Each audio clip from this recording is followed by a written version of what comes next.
I want to thank everyone for, particularly the members of the media, thank you for coming out this morning as we talk about a very important topic, and that is assessments. As you know, we are in the midst of our assessments now. I'm joined here today by Councilmember Michael A. Patterson, who represents the Northeast District, along with Council President Miguel A. Melendez, the local real estate broker and owner of New to You Homes, Christopher Thomas, City Assessor Mike Zazzara, Deputy Assessor Enza Minio, Finance Director Kim Jones, and our Budget Director Suzanne Warren.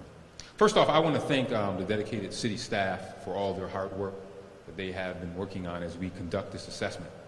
And over the past many months, for them taking time away from their families and spending numerous hours meeting with members of the public, briefing the senior team, briefing council members. They have spent a lot of time here, and we are happy for that. But one of the things that is extremely important to me is that we get the facts out to our residents, and we are always looking at ways to fine-tune those messages and actually reach the people who are most affected by this.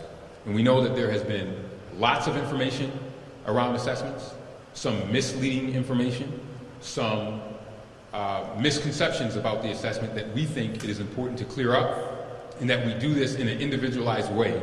And we will be announcing what we'll be doing around those sessions in a second. Let me just say one other thing, and that is that the city has been conducting assessments like this for 40 years. For 40 years, we have been conducting these assessments. It's important for us to conduct these assessments, and it's important for us to conduct these assessments because we want to make sure that the people who are most helped by this are not hurt by adverse information or misinformation.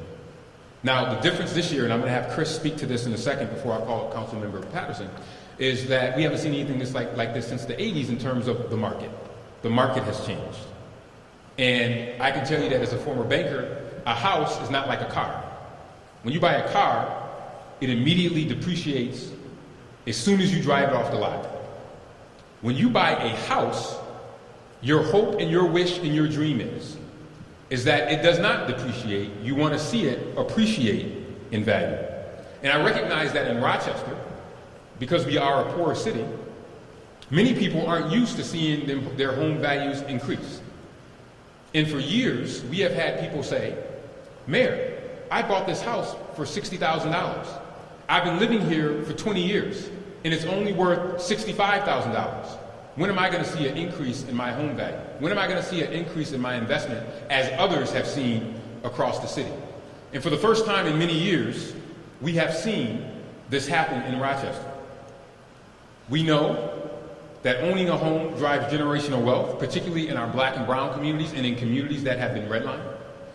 But if you're living in a house and that house was assessed at $50,000 30 years ago and is still assessed at $50,000, you have not gained any equity or value in that house. This is the first time in many years that we haven't seen that. The other thing I want to assure the public about is that we set the tax rates. And we can say clearly, and I want to say this extremely clearly, just because an assessment goes up does not mean that your taxes will go up. Just because your assessment goes up does not mean that your taxes will go up.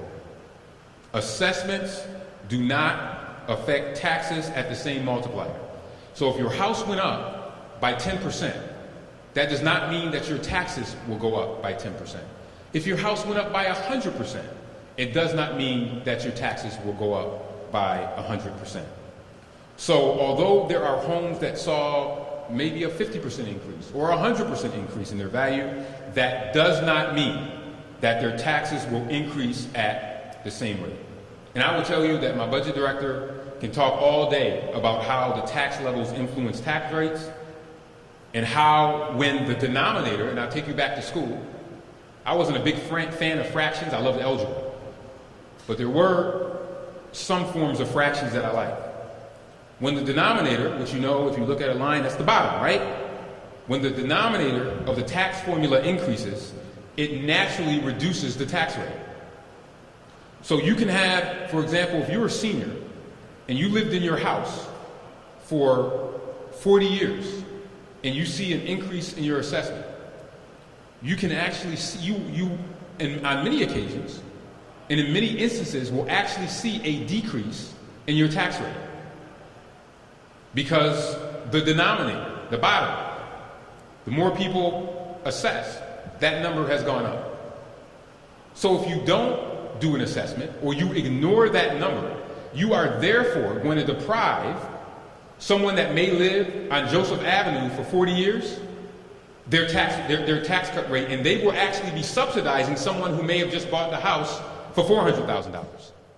So think about that. It is important for people to understand that. The other thing that is important for people to remember, and Councilmember Patterson would touch on this, is that we have the STAR program, the Enhanced STAR program, that when you flip over that paper that you get, that tells you the deductions that you are eligible for and that you can take advantage of. So this is also about fairness. If there wasn't an assessment, Rochester could be subsidizing other towns throughout Monroe County due to something called the equalization rate, which we won't get into here because we want to keep it high level and we want to focus on the individual attention that we are going to get for people today. But the one takeaway is increased value does not mean increased taxes, because we set the tax levy. It can only grow by so much, and when you have a higher number in that denominator, it allows us to spread it evenly and hold our tax rate flat, which is what we have done, what City Council has done for the last 3 years, and what we plan on continuing to do, because we're aware of inflationary pressures.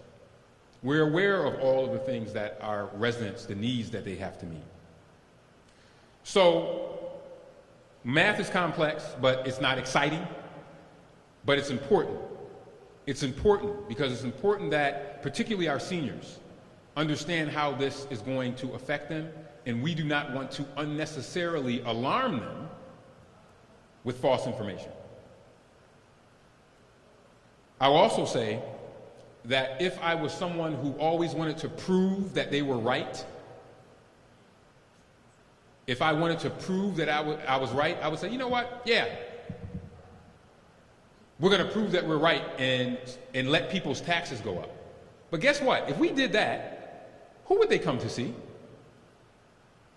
These folks and me at City Hall. So we're not looking to prove that we're right. We're looking to make sure that we give information. We're looking to make sure that we give information. Because when you govern, you have an obligation to improve the message, to give the proper information, and to make sure that governing is put ahead of everything else. And that is what we are trying to do here. So as you know, there's a lot of information that is out there, videos that were put up at cityofrochester.gov/assessment that can help homeowners understand the assessment process and how taxes are impacted by your assessment. There are some property owners in our city who believe that they've received an assessment that is inaccurate. And for those homeowners, there's a defined process that we can work through. And again, that information is on cityofrochester.gov/assessment. But we also know that these are personal situations, so not everybody wants to go on a website. We know that there's a digital divide in our community, so we don't expect everyone to go on the website, and that's why we are going to make these sessions available that I'll talk about in a second, and have people continue to communicate through us at City Hall in person. The informal stage of that process is complete, but the formal Board of Assessment review process, which is guided by New York State, is still available to you through March 19th. So remember that date, March 19th. That process requires you to appear for a hearing at City Hall before the board. And to do that, you have to complete the application and submit it before March 19th. So that's a date to remember. And you can get those forms at City Hall, So if you don't want to deal with the computer, and you're not as tech savvy, I'm not a big tech guy, I'm still kind of old school, you can and you don't want to download them from the website, the city will even mail them to you. We will even mail you the forms at 585-428-7221 if you want to pick up the phone and say, hey, I don't have time to come to City Hall, or I don't want to print them or download them. We will mail you those forms. And I always tell people to keep in mind that because we're dealing with state guidelines as it relates to the Board of Assessment Review, they are strict state guidelines, so save that date, keep that date, mark it in your calendar, put it in your phone. March 19th, that deadline is extremely important, and it's very important. And as I've said a few times this morning, we know reassessments are a complex process. And because they're sometimes complex, it is easy for misinformation to rule the day.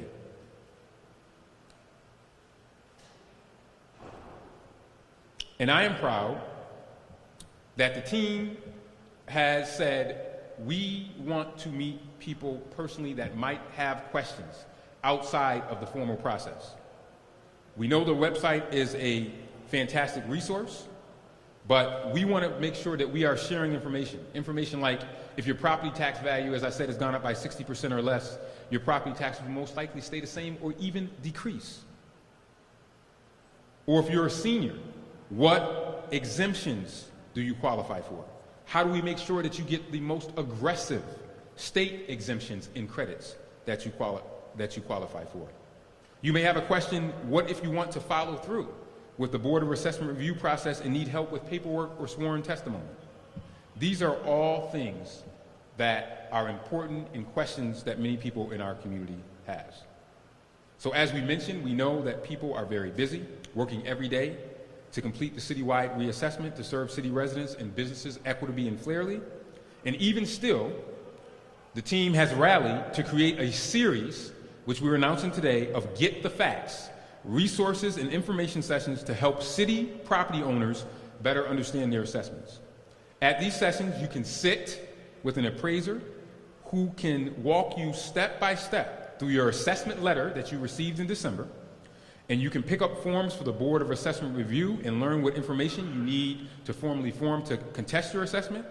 And you can pick up assessment materials and watch videos at these sessions that explains the process. We will conduct 5 events. Right now, we are scheduled for 5 events across the city in the coming weeks. The first one will be February 28th at Walker Lightfoot Our Center for Equity Justice at 271 Flint Street. On Saturday, March 2nd, Charlotte Branch Library. March 6th, Frederick Douglass Our Center. March 9th, David Gant Our Center on North Street. March 12th, Edgerton Center on Backer Street. And you can attend any of these events that fit your calendar, but we set them up in every quadrant of the city to make sure that it is convenient for people. I want to thank our assessment team and their partners for willing to staff these events and providing guidance to questions and answers. I want to thank council, and in particular Michael A. Patterson, who was the impetus for these sessions. He has been, and you'll hear from him after you hear from Chris Thomas, who will just talk a little bit about the market. He has been sitting with mainly seniors for the last 2 months since the letters came out, sitting with them in their homes at their dining room tables, in conference rooms here at City Hall, looking at their letters, explaining to them how their assessment affects them. And why this is so very important is that after he spoke to them, many of them realized that their taxes, after their deductions and after their possible star credits, that their taxes were not going to go up at all. But they just needed someone to sit with them and explain to them. So that is what we will be doing as those sessions. We will announce them again. They will be out. You all will have them. And we ask that you please distribute them far and wide. But I want to have Chris Thomas, who is a licensed New York State realtor. He's been in this business for a long time, helping people throughout the community, talk about this market, what we're seeing, and he can tell you about the lay of the land as it relates to the real estate market in Rochester. He is an authority and an expert on this topic. Mr. Chris Thomas. Good morning. Thank you for that wonderful introduction. I appreciate that. So I'm Christopher Thomas. I'm a real estate broker here in Rochester. I've been in real estate for over 30 years. I opened up a brokerage about 16 years ago. My brokerage is dedicated to helping disenfranchised, disadvantaged, first-time homebuyers achieve that goal. Over the past 4 years, that goal has become extremely difficult. I used to be able to tell people that you could own for the same as you could rent here in Rochester. I can't say that anymore. Up until about 2018, and all the years that I'd been doing real estate, I saw a 2 to 4% appreciation rate in Rochester. As of 2018, 2019, that rate jumped to 10, 15%, depending specifically on your area. Overall, as the mayor said, we've seen a 60% increase in the property values here in Rochester. It was due for us. It was our time. We haven't seen that appreciation. We kind of needed it. It helps everyone. Even the folks that are hurt by the fact that their assessment is raised, they still benefit by the opportunity to have more equity in their homes. So now they can take that equity and do some of the things that they might have wanted to do, open a business, take a long trip, or any of those type of things. Most importantly, Mr. Patterson explained to me some of the understanding of how the taxes are applied. And I took it and made a quick analogy. The taxes are kind of like a pie. The tax levy is that pie. That pie hasn't gotten any bigger. Each individual that owns a house has a portion of that pie. That portion of the pie, as long as everyone else's portion changes around the same, it doesn't change their tax rate. So as the mayor said, under 60% or so, no one will see an effect in their tax rate. There are areas in Rochester where appreciation has been more significant than other areas. The value of your house is, again, based on the properties similar to yours that have sold in the recent history around your house. That's going to dictate what the value of your house is, and it actually is going to affect your assessed value. In some communities, they've seen major increases, 100%, 120%. Some communities haven't seen an increase at all, or even not a decrease, but instead of going 100 and 150%, they've only gone up 40% or so.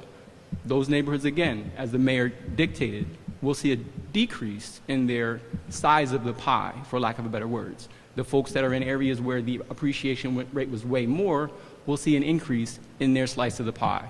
Thus, they'll have to pay a little bit more against their taxes. I would recommend anyone that is concerned of an assessment over 60% to reach out to a realtor to get good information on what your house is actually worth, and to understand that it's a positive thing that you have an increase in the value of your house, because that is your equity. One of the things that I get excited about when I can help a first-time homebuyer achieve that goal is the fact that they now have the opportunity to gain equity just by living in their house and doing the things that they were going to do anyway. Instead of paying rent, they're paying a mortgage. That mortgage is bringing down the amount that the bank owns of their house and bringing up the amount that they own. Appreciation just brings up the amount that you own in your house and gives you the opportunity to leverage that. I think that's pretty much it. Thank you. Thank you. Thanks for your time. Thank you. Thank you, Chris. Excellent.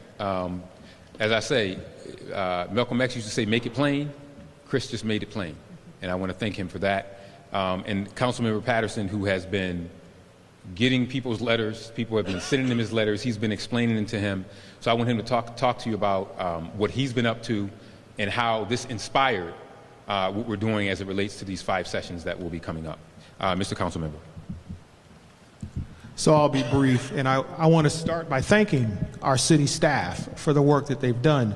And I'm doing that for a simple reason. I'm the longest serving member of city council. I'm the old man on council.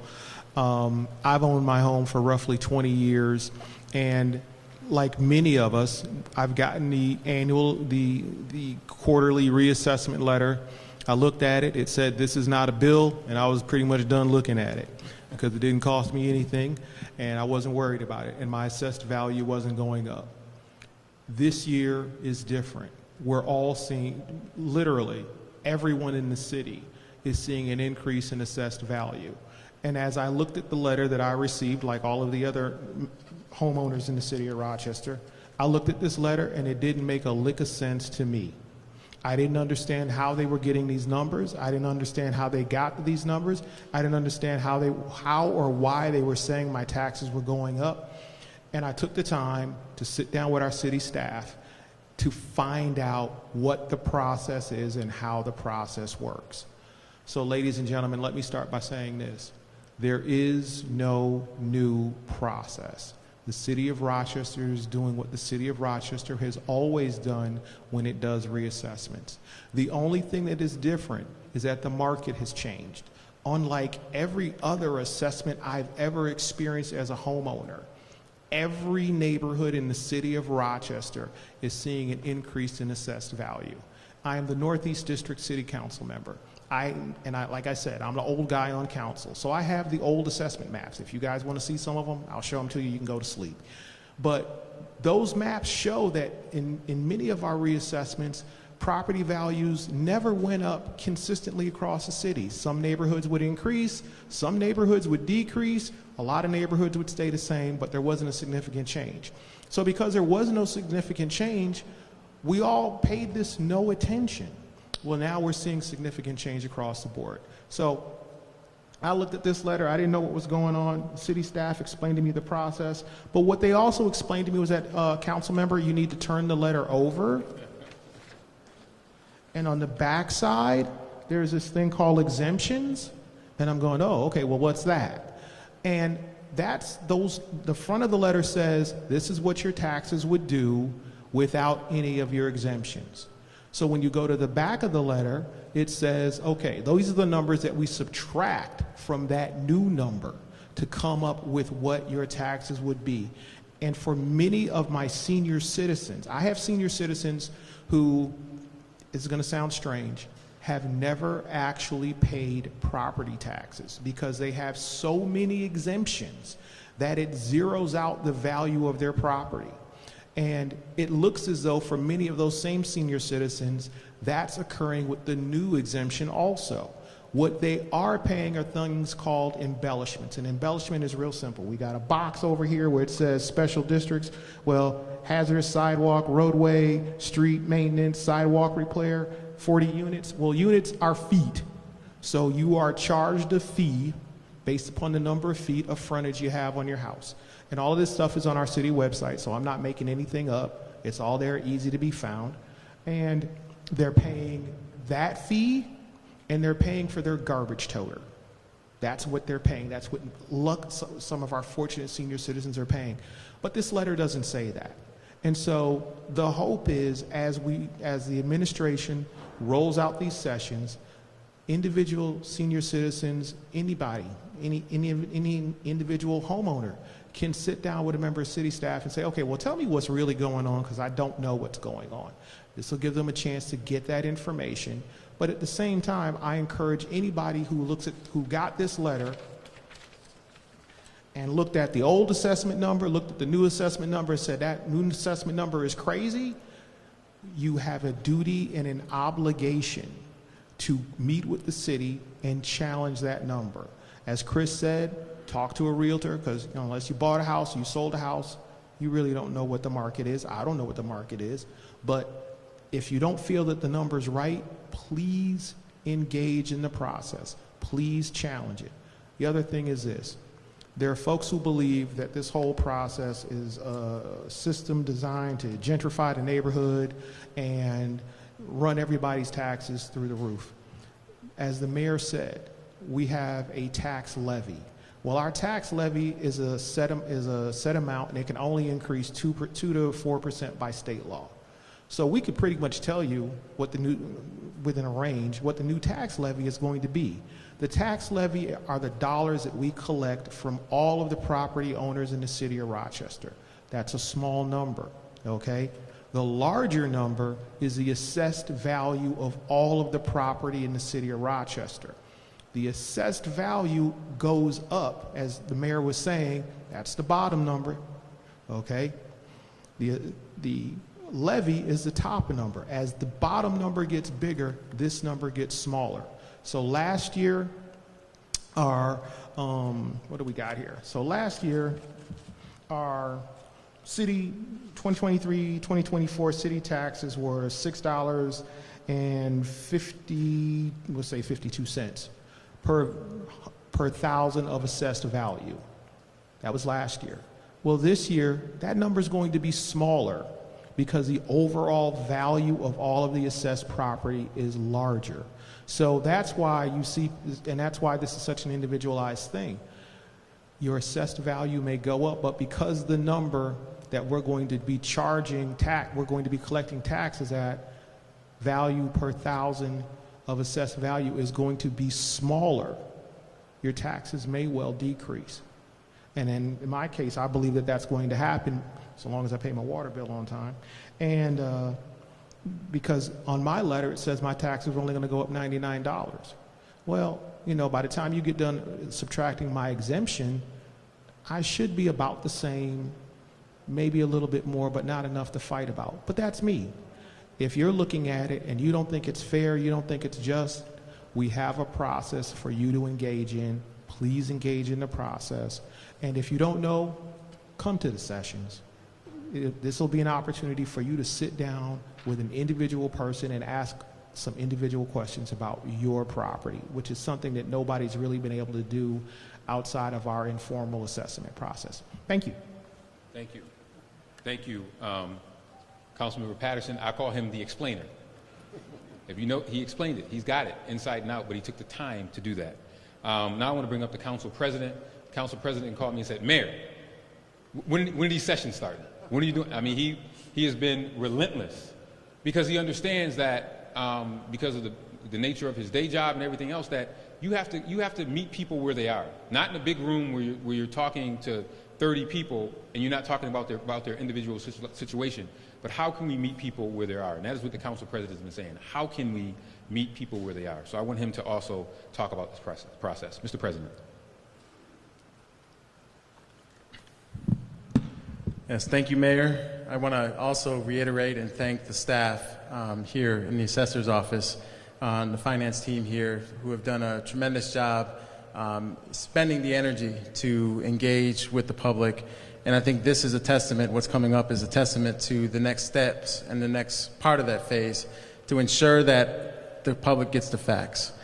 So as someone who opened that bill, well, I won't call it a bill, opened the letter and had some sticker shock myself, I will say that it was a process for me to even understand what was going on with the assessment process.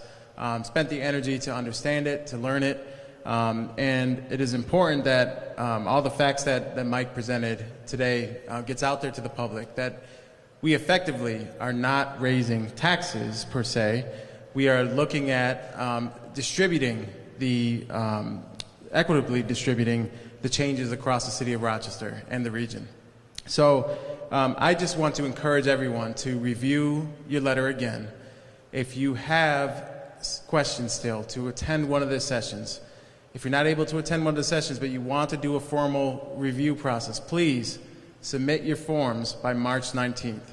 Make sure that you are in the process to have your assessment reviewed and that you can contest this if you have challenges with it and have concerns about it.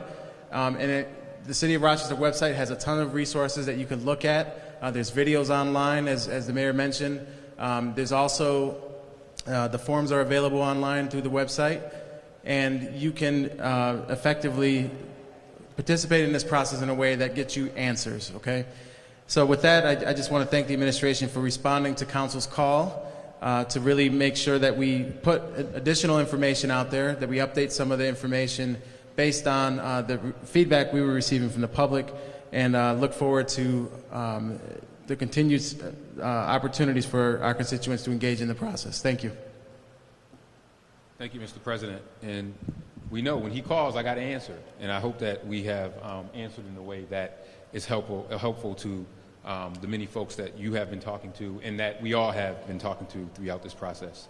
I appreciate the council members' partnership and their work on doing this. And I'm also very thankful again for Chris being here.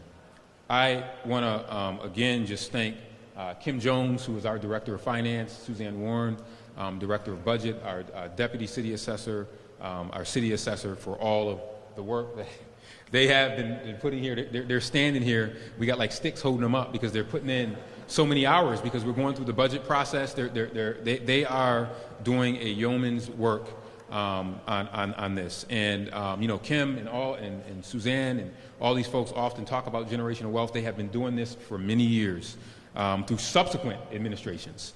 And I want to thank them for their work. We know that these market changes, ladies and gentlemen, I'm a banker by profession, so I understand this stuff. So for me, this is not like some academic exercise or something I'm thinking about. I lived it. 20 years in this business, 20 plus years in this business, and now even as mayor. These are not temporary or superficial things. I wish we could say that. But to Chris's point, we don't want that to be, because when somebody buys a house, they expect it to go up in value. It's not like if you're buying a car and it decreases in value as soon as you drive it off the lot. They are occurring, as we know, nationwide and according to every indicator, and I believe many of you have reported on this from the Greater Rochester of Realtors. They just had a session on this. Housing values will continue to increase. And now that we've laid out quite a bit of information for you here today, you can find information on all of these topics, including our Get the Facts reassessment resource sessions, on our website, cityofrochester.gov/assessment. And if you don't want to deal with the computer, just pick up the phone. Just pick up the phone. I have experts here. Every single one of these folks are experts. I think Councilmember Patterson may have a career in finance after this. From what he's laid out, what we can answer, we will do our best to answer any questions that you might have on this subject. Questions? So a 60% jump sounds like a lot. Is it your understanding that for most people you anticipate them to not have their taxes raised? Or? I believe that a vast majority of people in Rochester will not see their taxes raised.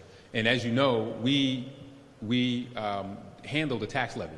And by state law, taxes can't go up because we have a tax cap in New York State. Taxes cannot go up by 10%, or they just can't. They cannot because of our tax cap. And then the important part, as Councilmember Patterson said, I call it page 2. You know, you got page 1. Page 1, you say, oh, what's going on here? Then you got to flip it over to page 2, because as Paul Harvey says, then there's the rest of the story. And the rest of the story are the exemptions. Enhanced star and star and the aged exemption. So there are exemptions. Councilmember Patterson is literally, he called me one day and said, I just met with someone and they're getting every exemption under the sun, and they are not, they're not paying any taxes. So that is, I think that is extremely important, and I'm glad you asked, thank you for asking that question, because I think people need to be reassured that we are not even if we wanted to, which I wouldn't want to, no elected official would want to do that, even if we wanted to increase someone's taxes by 100%, we cannot do that. And we would not do that because it's not good practice, but we will not do that. So yes, thank you. Any others? For Mr. Thomas. Yes, Mr. Thomas. Mr. Thomas, do you mind sharing your perspective on what makes this housing market so unique, and if you anticipate it cooling down in the future? I would hope it would cool down. Rochester is a unique community. We have for years had lower values than the nation on average, which has now brought a lot of people from around the nation here to invest and to live, which is increasing our value. I don't think it's going to cool down. I hope that it doesn't remain as aggressive as it is right now, because my first-time home buyers are struggling. But as far as going backwards or anybody losing value, that's not going to happen. But I don't believe that it's going to continue with this voracious rate of appreciation that we've seen. Thank you. Any other last questions? Okay, thank you very much, everybody. I would please ask everyone, and I'm sure some of you may live in the city or you may know people, if you could please push out this information. We know word of mouth is just as powerful as social media and any other tools that we can have. That's why we have our council members engaged, at large city council members, Northeast. I've talked to just about every single council member about this. Many of them wanted to be here today, but obviously they had other commitments. I want to thank the media for coming last minute. I want to thank these folks for coming last minute. But because we just felt as though, I felt in my spirit that it was important to have this conversation, particularly after talking to a senior where someone told her that her taxes were going to go up by 50%, and then she turned over to the second page and realized that that was not the case, that in all likelihood she's going to see a decrease in taxes. She said, baby, you got to get out there and tell the truth, because you have people lying on you, and I don't like people lying on me. So I want to thank you all for being here today, and I appreciate you all coming out. Remember those sessions, the first one on Flint Street next Wednesday. Thank you so much, everybody. Thank you.